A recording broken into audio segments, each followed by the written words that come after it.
Hello दोस्तों, अरमान sir का official YouTube channel पे आप सभी की स्वागत है।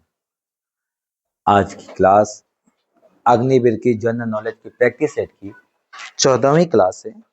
ऑलरेडी हमने 13 क्लासेस कंप्लीट कर चुके हैं। देखिए, प्रैक्टिस सेट करने से ये पता चल जाएगा, आपको बताया भी जाता है कि जब भी आपके एग्जाम पास में आए तो ज़्यादा प्रैक्टिस सेट पे ध्यान दे ताकि अपने तैयारी कितना तैयारी किए उसका आप अंजाम दे सकते हैं, उसको चेक कर सकते हैं। आप हमारे साथ जुड़े रहेंगे, आपको पूरी तैयारी कराई जाएगी, पूरी प्रैक्टिस सेट कराया जाएगा। टोटल हम 40 सेट लेके चलेंगे अग्निवीर का। और इसी अगर जिस बच्चे ने 40 सेट कंप्लीट कर लिया ईमानदारी के साथ, उसका अग्निवीर का रिटर्न वाकई में क्लियर हो जाएगा। तो आप सभी से गुजारिश है, मादना अपील है कि अगर चैनल पर नए हैं तो चैनल को सब्सक्राइब करें और वीडियो को शेयर करें। देखिए, सबसे पहला क्वेश्चन, निम्नलिखित में से कौन लोकसभा का वर्तमान अध्यक्ष है? ओम बिरला, अनूप मिश्रा, सुमित्रा महाजन, मीरा कुमार। अब यहाँ पे देखेंगे, सबसे प्यारा, सबसे सुंदर, बहुत अच्छा क्वेश्चन पूछा है। देखिए, निम्नलिखित में से तो अभी वर्तमान में देखा जाए तो ओम बिरला थे। ये ओम बिरला जो है वो राजस्थान के कोटा से 19वें लोकसभा का विजयी हुए हैं। और अगर हम बात करते हैं कि कितने नंबर के हैं, तो ये 26वें अध्यक्ष हैं। कितने अध्यक्ष हैं? इनसे पहले कौन थी भी? सुमित्रा महाजन। अगर क्वेश्चन आता है इनसे पहले कौन थे, तो भाई ओम बिरला से पहले कौन थी? सुमित्रा महाजन थी। ठीक है, अगर क्वेश्चन ये पूछता, ये क्या थी? पहली महिला अध्यक्ष कौन थी जी? ओम बिरला थी। ठीक है, ओम बिरला थी। अगर क्वेश्चन ये आता है कि सबसे पहले ये कब बने थे जी? ये 2019 नहीं 14, हाँ 2000, हाँ ये भी है। अगर क्वेश्चन ये आता है कि सबसे पहले 1950 ईस्वी में पहला अध्यक्ष कौन थे? कौन थे जी पहला अध्यक्ष? कौन थे? गणेश वासुदेव मालकर। गणेश वासुदेव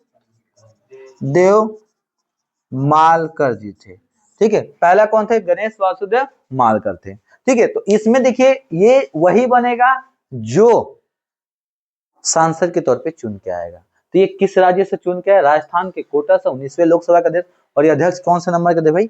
26वें नंबर के थे। कौन से नंबर के थे? 26वें नंबर के। अगला प्रश्न की तरफ चलेंगे। कह रहा है क्वेश्चन कि निम्नलिखित में से कौन सा क्षेत्र तोड़ा जनजाति का मूल निवास है? ठीक है, नीलगिरी पहाड़ी, खासी पहाड़ी, कमाऊ पहाड़ी या गढ़वाल पहाड़ी। तो ये जो है तमिलनाडु में है। कहां पे? तमिलनाडु। ये नीलगिरी पहाड़ी। ये जो तोड़ा जो जनजाति है, इसमें बहुपति विवाह प्रचलित है। ये जो जनजाति होते हैं शाकाहारी होते हैं। और इस जनजाति की जो संस्कृति होती है वो भैंस संस्कृति के भी नाम से जानते हैं। भैंस संस्कृति के लोग भैंस को पालते हैं और भैंस के दूध को ज्यादा सेवन करते हैं। ठीक है, यहाँ पर तमिलनाडु की नीलगिरी पहाड़ियों में ये पाए जाते हैं। ठीक है, अगला प्रश्न, भारतीय संविधान का भाग 4 में किससे संबंधित है? राज्य के नीति निर्देश तत्व, मूल अधिकार से, संघीय न्यायपालिका से या नागरिकता से। तो अगर हम बात करते हैं भारतीय संविधान के भाग 4 में आता है अनुच्छेद 36 से लेके अनुच्छेद 51। ये जो आता है वो किससे आता है जी? राज्य के नीति निर्देश तत्व से आता है। ये किस देश से लिया गया जी?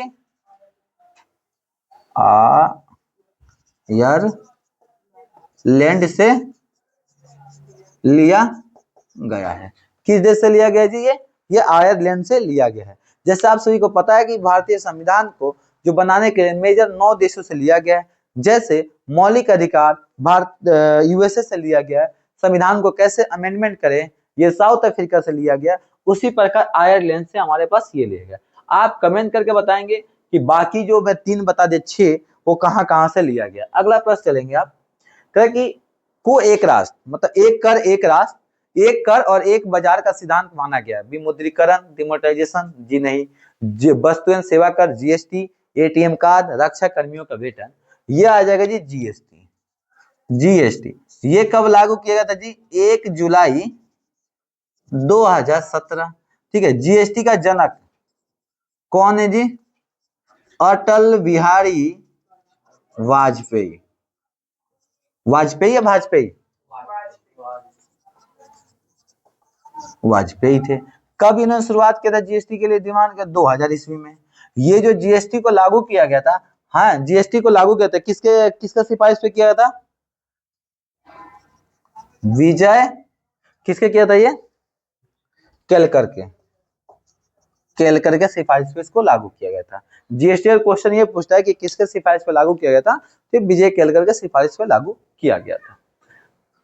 निम्नलिखित में से गुरमीत सिंह निम्नलिखित में से किस खेल से संबंधित है? कबड्डी, शूटिंग, रेस वाक या कुश्ती? तो रेस वाक थे। 2012 के ओलंपिक में ये मेडल के लिए क्वालिफाई किए थे। कौन थे? रेस वाक में थे। अगला, चंद्रगुप्त द्वितीय ने गुप्त साम्राज्य का 10 ईस्वी में गुजरात तक का विस्तार किया था। तीसरी, चौथी, पांचवी, छठी? ये देखिए चौथी शताब्दी में इन्होंने गुजरात को विस्तार किया था। देखिए, वन इंडियन गर्ल पुस्तक के लेखक कौन थे? अरे वही थे जो हाफ गर्लफ्रेंड, जिसके ऊपर मूवी बनी है, तो जिसने हाफ गर्लफ्रेंड लिखा तो वही थे। कौन थे भाई? चेतन भगत जी थे, जिन्होंने हाफ गर्लफ्रेंड का बुक लिखा था। अगला, निम्न में से कौन सा शहर साबरमती के नदी के किनारे पे है? तो ये जी है अहमदाबाद। अगर हम बात करते हैं, साबरमती की लंबाई 371 किलोमीटर है। ये कहाँ से निकलती है? अरावली के पहाड़ियों से निकलती है। कहां से निकलती है? अरावली की पहाड़ियों से ये निकलती है। इसकी लंबाई कितना जी? 371 किलोमीटर। अगला, निम्नलिखित में से कौन दौलत खान ने बाबर को काबुल, जो राजस्थान अफगानिस्तान में है, काबुल में सम्राट के विरुद्ध सहायता प्रदान करने के बदले में अपनी निष्ठा के लिए संदेह वाहक भेजा था? किसको भेजा था? इब्राहिम लोधी को, या गाजी खान लोधी को, बलोच लोधी को, सिकंदर लोधी को? जी नहीं, सबसे पहले क्या आए थे? इब्राहिम लोधी आए थे।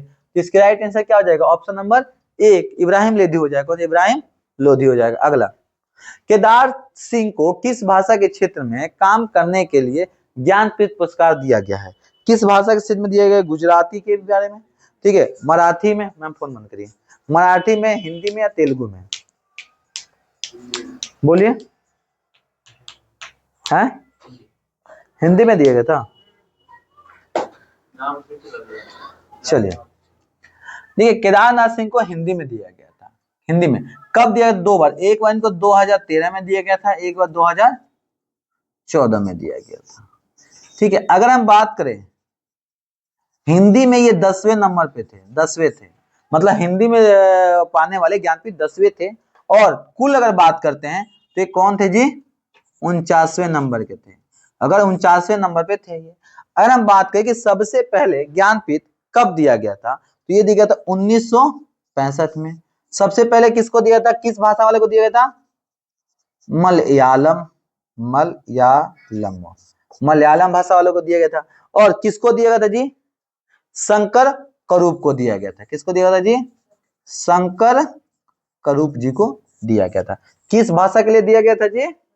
मलयालम के लिए दिया गया था। अगला प्रश्न, आप सब ये नोट करते रहेंगे बेहतर होगा। द स्टैटिक वर्कर्स के लेखक कौन थे? कुशल दास, सलमान रशीदी, या राम मूर्ति, या जॉन वर्थ? ये थे सलमान रशीदी थे। हमारे देश में वन उत्सव दिवस मनाया जाता है 10 अगस्त, 1 दिसंबर, 1 जुलाई, 15। ठीक है, इसकी अगर बात करते हैं तो ये मनाया जाता है जुलाई के पहली सप्ताह में, यानी 1 जुलाई से लेकर 7 जुलाई के बीच में। तो इसका 1 जुलाई, सबसे पहले ये 1950 में के एम मुंशी जो थे, कौन थे जी? कृषि जो मंत्री थे, इन्होंने इसकी शुरुआत किया था। इस हफ्ते में जितने भी नौजवान बूढ़े सब लोगों को पेड़ को लगाने के लिए जागरूकता अभियान चलाई जाती है, ताकि पेड़ को लगाएं। आगे, थल सेना की सबसे छोटी टुकड़ी को क्या कहते हैं? इनमें से सबसे छोटी को, इनमें से सबसे छोटी को क्या कहते हैं जी? हम प्लाटू कहते हैं। प्लाटू कहते हैं। अगर सबसे बड़ी पूछता तो सबसे बड़ी कोर था। ठीक है, छोटी से भी आता है सेक्शन छोटा, ठीक है, लेकिन यहाँ पे नहीं था तो हम इसको नहीं लेके आगे। लक्ष्मीबाई राष्ट्रीय शिक्षा संस्थान कहाँ पर है? तो ये जी ग्वालियर पे। ग्वालियर कहाँ पे है जी? मध्य प्रदेश। इसकी राजधानी भोपाल है जी, ठीक है। ये सबसे पहले क्या था? ये विद्यालय था जी। क्या था जी? विद्यालय था। कब बना था विद्यालय जी? ये 1900 कब बना था बताओ जी? 1957 में। कब जी? 17 अगस्त को विद्यालय के तौर पर रजिस्ट्रेशन हुआ था। इसी को कन्वर्ट कर दिया गया। किसमें कन्वर्ट किया गया है भाई? विश्व विद्यालय में। कब किया गया था जी? 1900 बताओ? 95 में। 19। अब ये क्या है? राष्ट्रीय लक्ष्मीबाई राष्ट्रीय विश्वविद्यालय हो चुका है, ठीक है। पहले इसको विद्यालय के तौर पे। लास्ट प्रश्न है, आप बता दोगे। निम्न में से कौन सा मौलिक अधिकार विदेशियों को भी प्राप्त होता है? मैं आपको हिंट दे दूं, ये होता है अनुच्छेद 21।